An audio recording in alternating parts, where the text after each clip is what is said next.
So, welcome back to the Revanharte channel.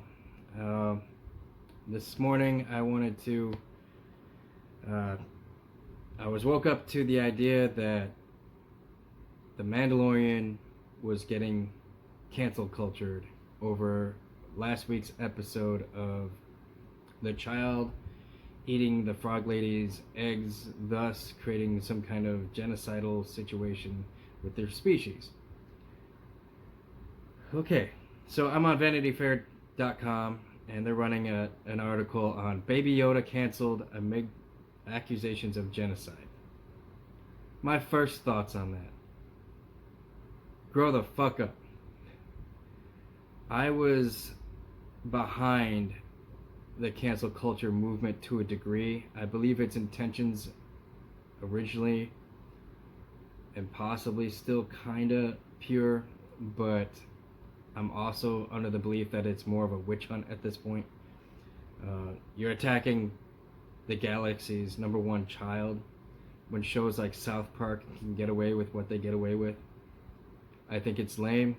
I think you guys are going around just on a power trip trying to cancel everything you possibly can just to feel better about yourselves. And those rocks, Revanharte, the weaver of the hate stone, I feel it's my part to step up and defend the galaxy's number one child. Y'all be hating on the child. I'm the master of the hate stone, so stay tuned for this episode. So as I was saying, with Vanity Fair running an article on Baby Yoda being canceled amid accusations of genocide, based on the last week's egg-eating episode of The Mandalorian, has led to a disturbance in the Force, for real, by Anthony Brenziken. Okay, November 12th, 2020. As if this year hasn't been bad enough, the one good thing that has come out of 2020 was the galaxy's number one child, known as Baby Yoda, in the Mandalorian television show. And you guys are trying to take that away? For real?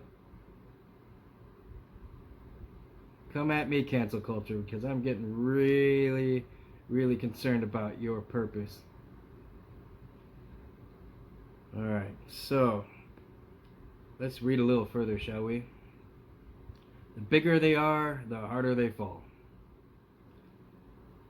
Okay. Yeah, one year ago today. So again, during the midst of the pandemic COVID-19 coronavirus crisis, the one good thing that started the year, and you guys are trying to cancel it. Way to go. Whoever's out there running this ship of cancel culture, you have now created an enemy of Rock's Revanharte. So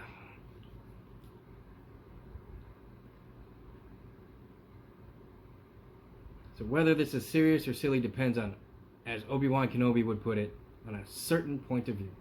So the author of this article feels like writing this from a very Star Wars-y perspective, using a lot of the Star Wars lingo, like the Force and Obi-Wan, and yet they're putting out a tone that they do not support the continuation of the show. I mean, there's in the article itself, it's talking about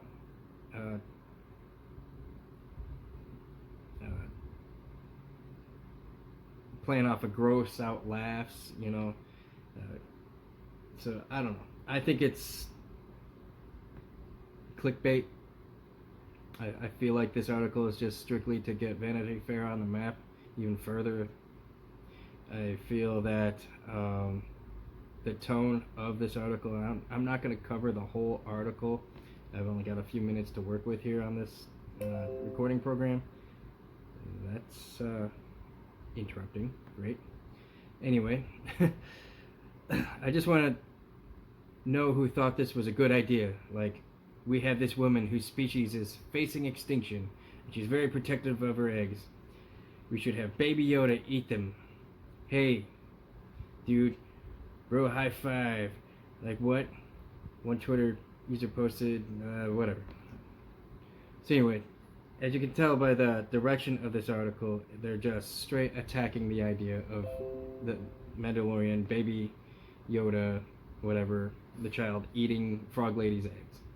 And that it's wrong to push the idea, as humorous as it is, for the child to eat these eggs. I mean, they even have a Funko Pop toy. That's really annoying. Sorry about the notifications popping up in this video. Someone signed into their Facebook account on my computer and I didn't know about it prior to this video. How professional. Anyway, so there's backlash, counter backlash, with those fans insisting that the complaints amount to an overreaction to what is obviously a fictional and fanciful situation. Lucasfilm creative art manager Phil Shostak, sorry if I mispronounce it, shares behind the scenes goodies about the show. He tried to bring calm to the situation by explaining the intent. You shouldn't have to explain your intent. This is art. And if South Park doesn't have to explain its intent behind every single episode, I mean, they've attacked everything out there in the known world that they possibly can and still get away with it. And I love South Park, don't get me wrong.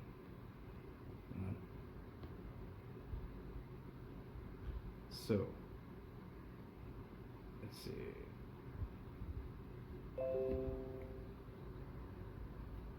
Pause that.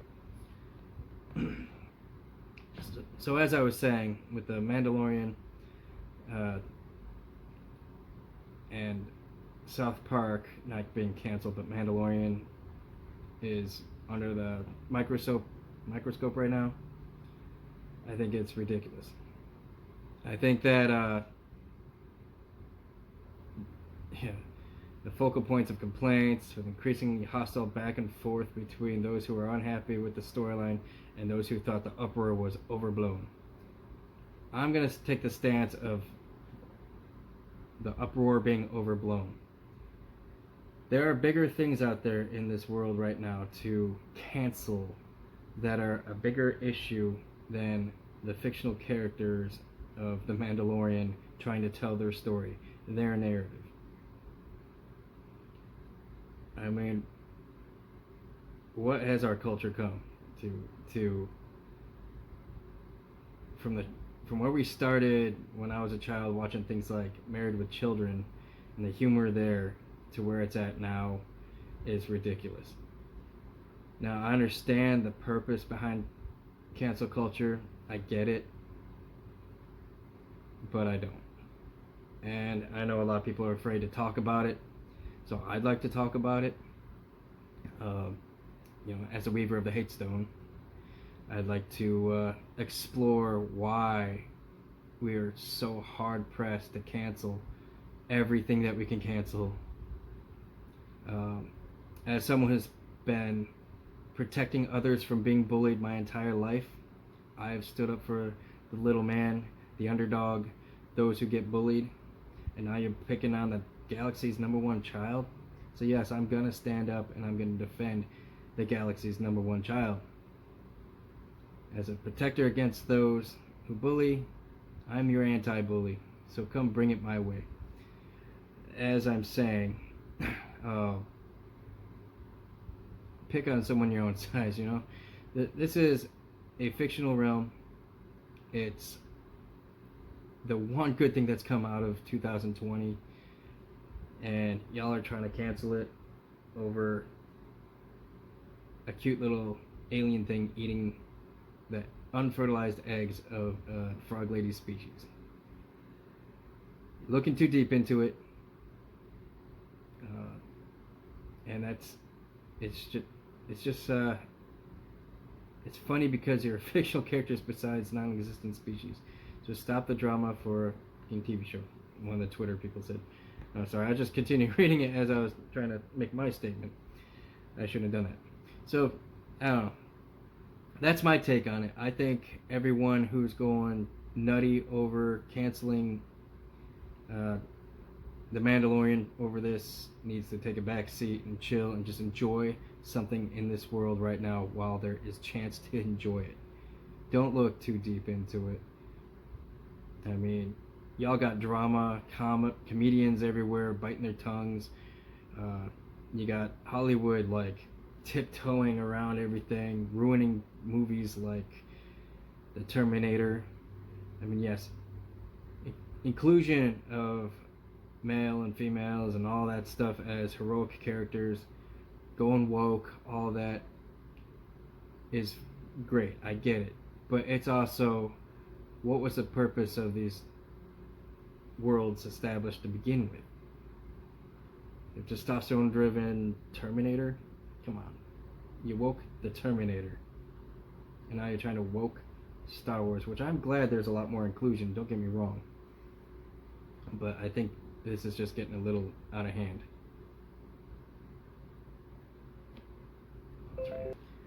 So I'm going to tie this up, wrap this up a little bit. I'm done screen recording of Vanity Fair. I feel kind of sick to my stomach that I'm even buying into the clickbait, that I'm promoting their website on this video in itself. There's other websites that have posted similar articles, and I just kind of picked Vanity Fair because that's the first one that popped up for me that I felt like using as the example for this video. But I'm a huge fan of Star Wars. I'm an even bigger fan of the child from the Mandalorian series. I think it's our job to protect the child like everyone else. This child is representing the children of every child in the entire galaxy, far, far away, including our own. So I think it's time to stand up and protect the child. Just like our hero, Mando. Stories need to be told. Hollywood needs to stop tiptoeing around everybody in your cancel culture movement just to... I don't get it. I really don't get it. And I don't think I can capture my true feelings on this in one quick little video, especially when I'm trying to multitask the screen capturing and all that, and I'm still learning. But this is a much deeper issue that I think I'm going to continue coverage of, and not just focused on Mandalorian, but now I'm following the culture, the cancel culture. And y'all got my attention. I think there's needs to be a counter culture, a counter cancel culture? Yeah, a counter cancel culture movement as well. Defenders of those who are now being bullied by cancel culture. And that's where I stand with that. Thanks for watching. Hit the subscribe, hit the like button, ring the bell if you enjoyed any of it of my opinion on this. This is only the beginning of where I plan on taking this. I'm not jumping on this so much for views and clickbaiting people and stuff like that. It's just something I woke up to. I didn't enjoy seeing my favorite thing going on in 2020 being under fire by cancel culture for what I thought was one of my favorite episodes to date, because it featured more of the galaxy's child, and it's just ridiculous. And now the creators of this are going to be tiptoeing. You know, the makers of Mandalorian are going to be like, oh crap, we got to watch every stupid thing we do if we want to keep cashing in on this cash cow giant that is the Mandalorian, the one thing that's sustaining Disney in 2020. If y'all ever want to hit Disney World again, you better stop canceling everything. I mean, come on. That business goes under, so are vacations for the rest of us. Get over it. Cancel what truly needs to be canceled. Stick to things that are a little bit not so much in the fictional realm, and not so much art, but focus on things that matter. Thanks for watching.